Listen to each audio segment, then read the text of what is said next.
Stephen Howson here for Full Time Devils. This is the Full Time Review. You got me on a chair outside Old Trafford. Deal with it. But don't worry, because we've got Squawker Dave coming up for you later on with his 3-point review. And this is where we talk about everything going on in the post-match world of Manchester United. Let us know what you think in the comments. Over the weekend, Manchester United gained a point on our top four rivals with a draw at Leicester. And I say gained a point because I do think we gained a point. Manchester City dropped after an absolute drumming against Southampton, where Sadio Mane absolutely took them to pieces. But Manchester United, we gained a point against Leicester. We looked like Manchester United of old in the first half. In the second half, things didn't quite go to plan. We had all the possession. We didn't have any sort of penetration whatsoever. Some good individual performances. I thought Wayne Rooney looked great in that role. I think that is the role that he's got to be suited to. Martial and Rashford, they're just combining into a partnership, even though it's like not really the traditional 9 and 10 partnership. It's a little bit asymmetric with Martial being off to the left, but they are combining the little flicks, the little movement that's going on between them. I can see them being deadly in the future. And I thought Leicester was good value for their point as well, because they did come at us. They hit us on the break as we expected them to do. Whether Jamie Vardy's playing for them or not, they've still got that attacking outlet. They've got a system that they stick to, and a Joe up front plays the Vardy role perfectly. 1-1, Manchester United and Leicester. They don't get their party this weekend, and we keep our top four hopes alive still. Manchester United's remaining games are Norwich, West Ham, who I think will be our toughest opponent, and then Bournemouth on the final game of the season. But enough about that for now. Here's how you guys rated all the Manchester United players out of 10 against Leicester this weekend.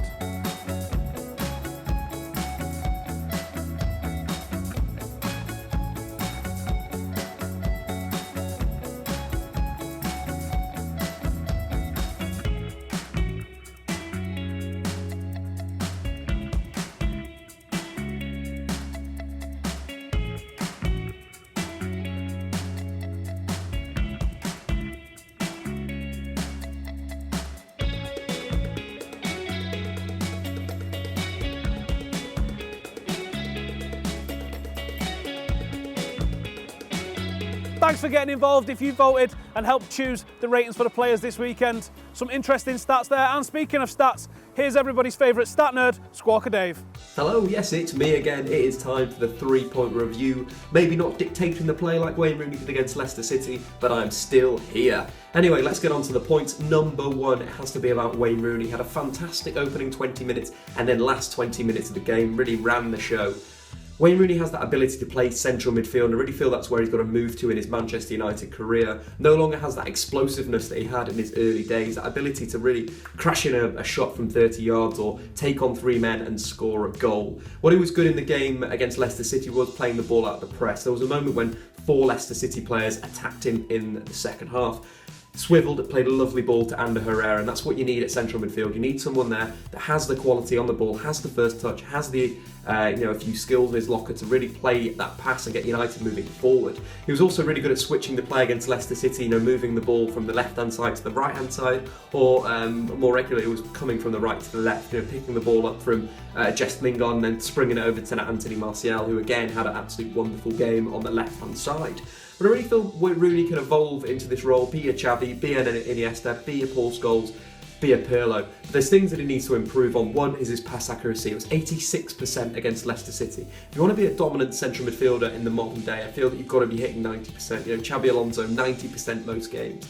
And again, Andres Iniesta up at that point. And that's what Wayne Rooney needs to do. He needs to cut those passes out that don't hit their target. The poor balls, the simple passes that, again, he kind of got a little bit wrong against Leicester City. Other things that he could improve on as well is his ability to play a pass instead of a shot. Wayne Rooney had 7 shots against Leicester City. There were moments where he could have rocked the Paul Scholes shot feint through ball manoeuvre. That taking the ball, looking like you're going to get a shot and then playing a slide pass. A wonderful pass in the second half to Antonio Valencia getting on the outside behind the fullback. But we know he's got the ability to do that, but he just needs to slow down sometimes. Not think that he's got to take the game, himself in that position, but play a pass at the right opportunity. He was very, very good in the final third. Wayne Rooney completed 25 out of his 30 passes in there. Completed 6 more than any other player on the pitch, but he needs to do that more. Shoot less, pass more, Wayne. Top tip from the man himself. But anyway, Wayne Rooney's game by numbers was exceptional. 66 passes completed, 6 out of 6 take-ons completed, 3 tackles, 2 chances created, and of course 7 shots on goal. If Wayne Rooney can continue this form at the end of this season, potentially next season stay at Manchester United and play central midfield, maybe under Jose Mourinho, with a midfield of Morgan Schneiderlin, Renato Sanchez, and of course, that man, Wayne Rooney. But anyway, let's move on to number 2. Let's talk about corners. Corners have been frustrating me recently for Manchester United, just not taking our chances here. We're not creating anything. We keep playing these short passes and not getting the ball into the penalty area. With a player like Marouane Fellaini and Chris Smalling, you've got targets in there. Marouane Fellaini was quite good at getting into the penalty area against Leicester. I wouldn't have taken him off. I thought he was having quite a good game. He was a threat from set pieces. Man United were hanging the ball up to him, knocking it back. But when you've got those players, Chris Smalling and Marouane Fellaini, from the set piece, you've got to get it into the penalty area. Feel a bit sorry from Daley Blind as well, obviously chucked in to take corners for Manchester United, got a pretty good assist against Leicester City, and pretty good assist for Bournemouth from the delivery. Obviously it was flicked on at Bournemouth, but he played the ball into the box, very dangerous. Just feel that potentially we need a bit more variability there. Obviously a left foot on the right hand side, perfect, get that in-swinger in, but on the right hand side I do feel, on the left hand side, sorry, we need a right footer there to whip those balls into the area, get the danger zone and score some goals. Manchester United this season have converted 2% of their corners this season. They've scored 4 goals from over 200 corners, and it's just not good enough. Man United need to be better. Be like Spurs. Spurs have got that great move of Eric Dyer attacks that near post. He attacks it so well. We need Manchester United player attacking that near post, hitting that area and scoring goals from that. You look at the best teams, so Spurs, Manchester City and Crystal Palace. They've scored around 10 goals from set pieces. From corners in the Premier League this season, scoring from about 1 in every 20 corners, around 4 or 5% chance conversion, whereas Manchester United is scoring a goal every 50 corners. It's just not good enough. When you're a possession-based team like United are, corner opportunities are crucial in winning games and obviously getting to that crucial Champions League 4th spot, which I think has gone out the window. But anyway, that's enough talk about corners. We need more variability next season. On to the final third point. Marcus Rojo again didn't have the greatest of games. I've been quite critical of Marcus Rojo in recent weeks. He was very, very poor up against Wes Morgan. That was a big battle from set pieces, and Marcus Rojo lost it, which cost United the 2 extra points they would have got if they'd won the game. The free kick that Leicester City scored for, obviously Rojo was picking up Wes Morgan and completely let him go, lost him. Defender at the top level, you can't afford to do that because it costs you points. As I mentioned before, there was 2 other opportunities that Wes Morgan had from corners where again he lost Marcus Rojo, and it was a current theme in the game. Rojo defensively just isn't switched on, and it's not something, I don't think that's something you can teach. I just feel that is a fault in his game. With Luke Shaw coming back next season, he's going to be playing central midfield. Left back for Manchester United, I don't think Rojo's good enough to play centre back. So potentially it's time for Marcus to leave, out the door, see you later. But anyway, I have been Squawker Dave on the Full-Time Review. Thanks for watching. Nice one for that, Dave. Here's how you guys voted man of the match this week on Twitter. Of course it's Tony Marshall. Here's some of the best 3-word reviews that we got this weekend.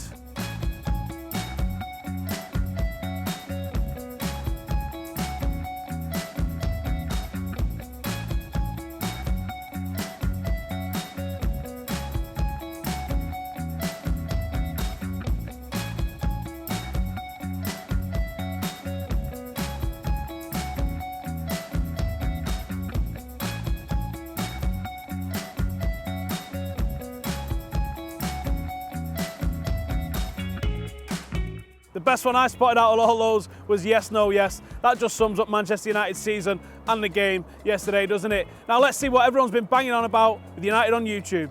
Absolutely shocking from Manchester United, Louis van Gaal. Manchester United unable to get the victory over soon-to-be Premier League champions Leicester City yesterday.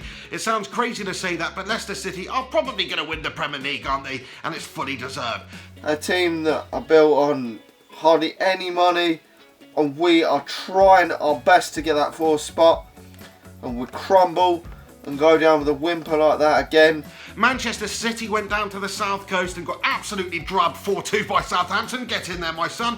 To keep our glimmer of hope, our dream hanging by a thread that we can qualify for the top 4 and have Champions League football next season. I cannot wait for the season to end and Louis van Gaal finally gets the sack. We've got a few tricky fixtures coming up, of course, but all winnable games. I think we can win it. It's possible, it's feasible, it's probable. It's not probable, but it's possible that we can get top 4 and Champions League football next season. What do you guys think about that? Do you think it's likely? What are the chances of that actually happening? Get commenting below. I think we can do it. We've got to believe. Come on, United. Cheers to them lads for getting involved. Listen, We know that there's more United YouTubers out there, so why don't you guys start harassing them to get them involved for United on YouTube. And that's it for today. So thank you to everybody who's got involved. Thank you to Squawka Dave. Thank you for all the United on YouTubers. And thank you to everybody who voted, rated, and got involved with us on social media for the ratings, for the man of match polls, and all the rest of it. Listen, we're that close to 250,000. So you guys need to start getting out there, start knocking on doors, start telling people at college, start doing anything that you can.